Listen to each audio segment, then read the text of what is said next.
Pada kesempatan ini saya akan mempresentasikan tentang nanoteknologi. Nanoteknologi atau nanopartikel adalah partikel yang berukuran kurang dari 100 nanometer. Lebar dari suatu atom berkisar antara 0,1 sampai 0,5 nanometer. Jadi rata-rata suatu nanopartikel terdiri dari 10 sampai 105 atom. Sejarah nanoteknologi. Awal resmi gagasan yang dikenal hari ini sebagai nanoteknologi terjadi pada tahun 1959 ketika Richard Feynman pada tahun 1918 sampai 1988 menerbitkan disertasinya, yaitu Ada Banyak Ruang di Bawah. Dalam karyanya, Richard Feynman menggambarkan gagasan untuk menciptakan hal-hal yang keluar dari potongan-potongan kecil daripada membuat hal-hal kecil seperti sejauh ini pada waktu itu.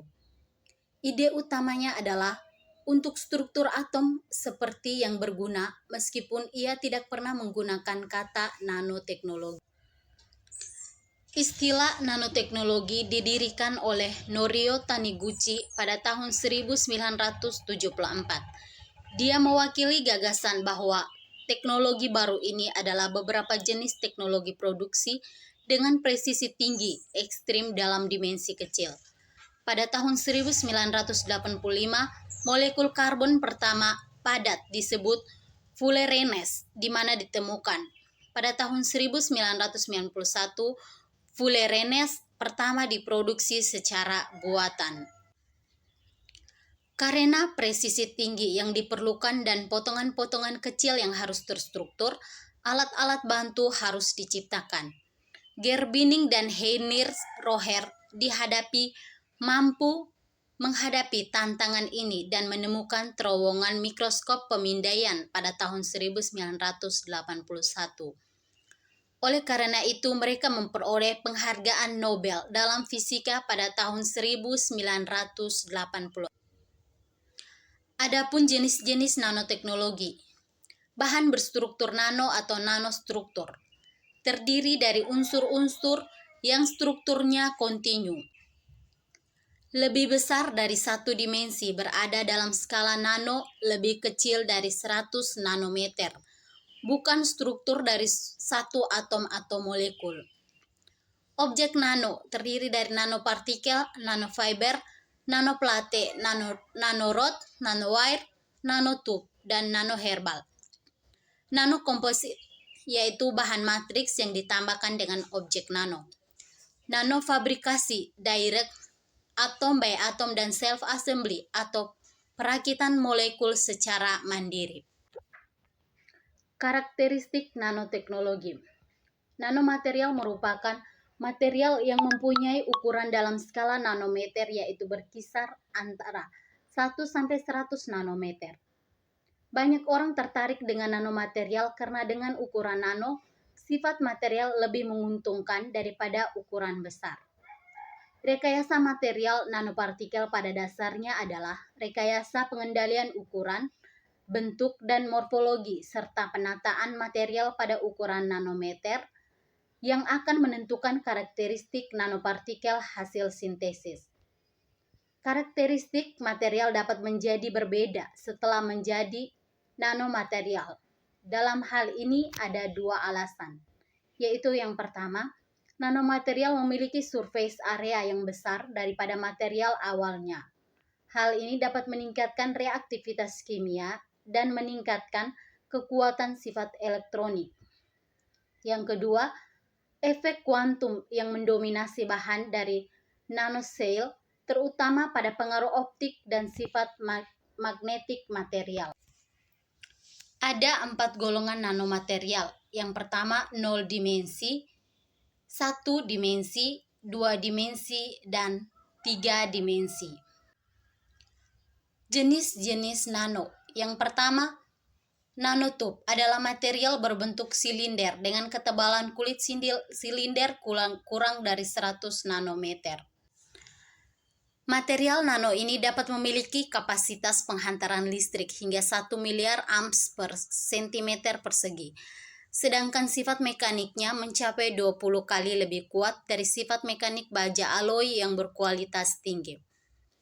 Nanowire merupakan material padatan organik berbentuk seperti kabel yang dapat dibuat dari silikon, oksidasi seng, dan berbagai logam lain. Nanoporous adalah material yang mengandung sejumlah poros atau pori dan ukuran tiap poros kurang dari 100 nanometer.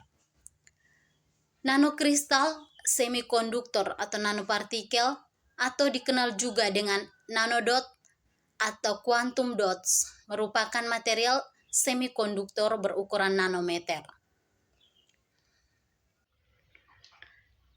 Adapun manfaat-manfaat material berskala nano. Yang pertama dalam bidang kesehatan. Komunitas penelitian biologis dan medis telah mengeksploitasi atau memanfaatkan sifat unik nanomaterial untuk berbagai aplikasi, yaitu pertama, contrast agent atau untuk pencitraan sel dan terapi untuk mengobati kanker. Yang kedua, nanoteknologi on a chip. Yang ketiga, drug delivery vessels. Yang keempat, kosmetik yang dapat melindungi diri dari bahaya sinar ultraviolet. Yang kedua, di bidang lingkungan hidup. Menggunakan partikel nano meningkatkan efisiensi untuk menyerap kontaminan dan relatif murah dibandingkan dengan curah hujan tradisional dan metode filtrasi. Di bidang elektronika, yaitu salah satu aplikasi dalam elektronika adalah sebagai memory storage. Adapun kerugian-kerugian material berskala nano, yaitu yang pertama, memungkinkan hilangnya pekerjaan di industri pertanian dan manufaktur tradisional. Yang kedua, dapat membawa jatuhnya pasar tertentu karena penurunan nilai minyak dan berlian karena kemungkinan mengembangkan sumber energi alternatif yang lebih efisien dan tidak akan memerlukan penggunaan bahan bakar fosil. Ini juga bisa berarti bahwa karena orang-orang sekarang dapat mengembangkan produk-produk pada tingkat molekuler, berlian juga akan kehilangan nilainya karena sekarang dapat memproduksi secara massal atau besar-besaran. Yang ketiga, senjata atom sekarang dapat lebih mudah diakses dan dibuat menjadi lebih kuat dan lebih merusak. Yang keempat, karena partikel-partikel ini sangat kecil, masalah benar-benar dapat timbul dari inhalasi partikel kecil ini, seperti masalah seseorang mendapat dari menghirup partikel asbes menit. Yang kelima, saat ini nanoteknologi sangat mahal dan mengembangkannya dapat dikenakan biaya banyak. Sesuai dengan perkembangan zaman, nanoteknologi dapat diaplikasikan dalam berbagai bidang, yaitu pada bidang kesehatan, bidang industri, bidang militer, bidang energi, bidang anti-refleksi, dan dalam bidang elektronika. Sekian dan terima kasih presentasi dari saya.